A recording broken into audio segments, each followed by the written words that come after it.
In this video, I'm going to show you briefly how to use the Find Font function in InDesign.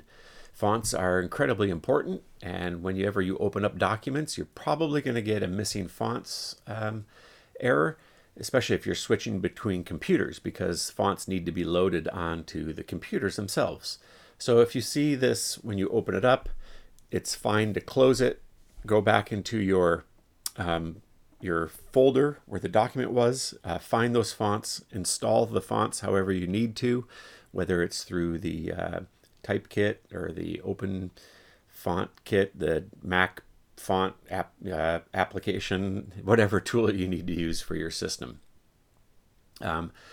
Or if you want, you can use the Find Font function and replace the fonts. And this is a great tool to also just replace fonts globally in your document anyways. So say your boss comes and says, I want a different font.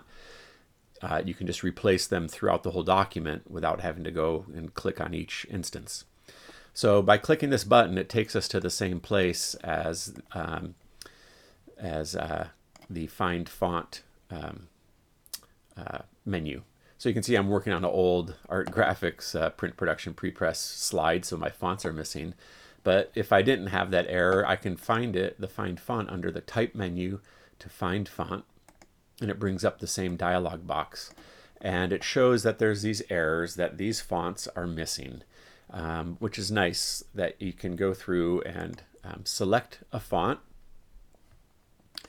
and I can find it. So if you wanted to see where a font is located, you can select that font. Before you even do anything, you can say find first. And you can see InDesign went over here and it highlighted where that font is being used. Find next. And I'm going through the document and it's finding instances of where that font is being used. And it got done there. So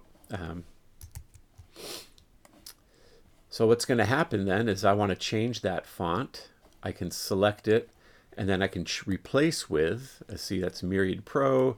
If you know the name you want to replace it with, you can just start typing it in there. I have Myriad Pro loaded on my computer, and I've got bold, so I'm just going to replace it. Now, why is that doing that? Why is it saying it's missing if it's loaded on my computer? Well, it's probably a different type of font. It might be a TrueType font versus an OpenType font versus a PostScript font. So InDesign just sees that it's not the exact same font. So that's why it's important for you to send your fonts to the printer. That way they use your font and they don't replace it with something that's not exact. Anyways, I've selected the font and I've selected what I want to replace it with, and then I could just change single instances if I go find first, and then I can change it, find and change, or I can just change them all. Click on that. It goes through and changes them all. You can see Myriad Pro now is good. I'm going to change Myriad Italic. Oh, that's why it is. It's not Pro. This isn't Myriad Pro. Sorry. Myriad to Italic. I got Italic. I know that the fonts are similar enough that it's not going to mess with too much.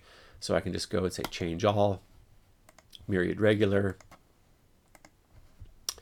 I can find it if I want. Oh, it's that. Yep. Change all. And it replaced the other one too. And when that's all gone, you can say done. And fonts are replaced.